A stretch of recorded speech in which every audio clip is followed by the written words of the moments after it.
Welcome back to my channel. It's me, Urban, with another manga review. This is going to be on Tales of Wedding Rings. I'm finally going to finish these chapters that we have in Crunchyroll of this manga series. It is the 7th volume. I'm doing now chapter by chapter, and this is on the 37th chapter of the series. Yes, there's so many chapters already. I reviewed the first 6 volumes, so go watch those videos. Check them out if you want to know the story.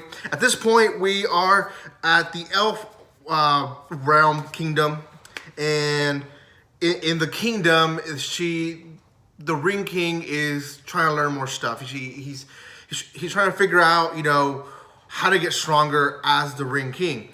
He has princess with him, and they find out in the previous chapter that the elder of the elf kingdom was actually one of the original princess of the Ring King. So she actually starts this chapter with the story of the Ring King, and they just talk about how the Dark Abyss and the kingdoms had always fought against each other throughout times, and they're both always kind of at bay. But that one time, the Dark Abyss gets stronger and attacked the kingdoms, and they're losing so many people. And this one guy out of the nowhere showed up, the Ring King, and started battling. And he told the kingdoms, "My power comes from bonds, so I need some bonds." So he gets 5 wives, 5 of the 5 kingdoms.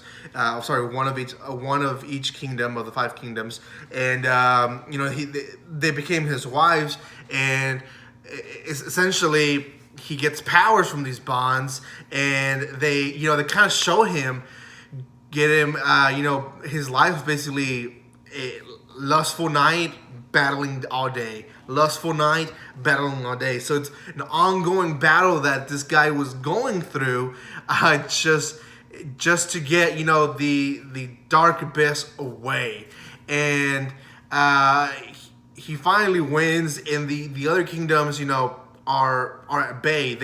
They know that this guy is growing angry in power, so they're like, yeah, we have him to destroy the Dark Abyss, but now who is going to be the ones that destroy him? So the princesses are just there. I mean, they're pieces of meat basically to this guy, because he just uses them to get power, so he can restore his power, so he can go battle and destroy anything he wants. So it gets to the point where the girls know that he needs to be destroyed, and they essentially do destroy him. And the only one that was that basically had pity on him was the Princess of the Light Kingdom, which is why she is giving the honor that whoever the next Light Princess decides to marry will be the next Ring King. So from there, they kind of talk to the Ring King, the current Ring King. Hey, do you really want to go through this? This is what your life's going to be. But there's something different about you.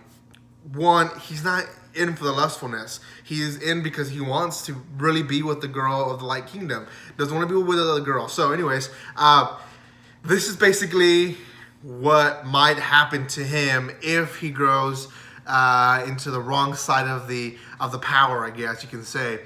The other thing that is hinted, or that is giving in this chapter, that is a little bit of a plot twist. It wasn't too big for me, but it is a plot twist, is the fact that the original Ring King was actually just a farmer. He is not more than a simpleton, and the only people that knew this, the only people that know this, were the Ring Princesses. Her being one of the only ones alive, she is the only one person, and now this group of people that know that he is the original Ring King was only a farmer, and he really had no power. The power came from a ring that he found in his field. He just found the ring, he put it on, and he got the power, but he doesn't know where it came from. So we don't know the origin of this ring. What does that mean? Is that possibly this ring could be a ring from the dark side. It could be from the Dark Abyss that we don't know. It's just a ring he found. Again, he used it to defeat the Dark Abyss, but also in the other side is that this ring, he made him crazy. It made the original Ring King go crazy in power, up to the point where the only thing that was left was his hand, which had the rings, and each girl pried off the rings off his hand. I mean, that basically was his outcome out of him being the hero. That was the outcome. Yeah, I agree with Nick that just said in the chat that, you know, he doesn't doubt this becoming an anime. I don't either. I mean, Crunchyroll already has taken it under his wing to translate it, you know, as a manga. But other than that, I mean, Yen Press, also one of the big companies here in the U.S., has also taken it to release it. So I think it will become an anime, and it is a great story. I agree with Nick. I don't know if they're, you know, with I did a video just earlier today about how not to summon a demon lord. You know, that's a great story, but when it was made into anime, they focused on the fan service so much that they lost the story. I hope they don't do this with this one, because, you know, there is some ecchi scenes and fan service in this one, and, you know, I don't mind it if it's gonna help the plot. If it's, you know, if it's part of the story, that's fine. But I don't want them to focus on that and really give us the story that this manga is giving us so far. So I think right now 7.5 is what it deserves. I believe that's a fair rating. I'm actually really excited to finish these next chapters. We'll be doing that in the next few days. Also, don't forget, tomorrow we're going to do a podcast, a summer anime podcast at 4 p.m. Central Time. So if you're not Central Time, kind of do the math between there.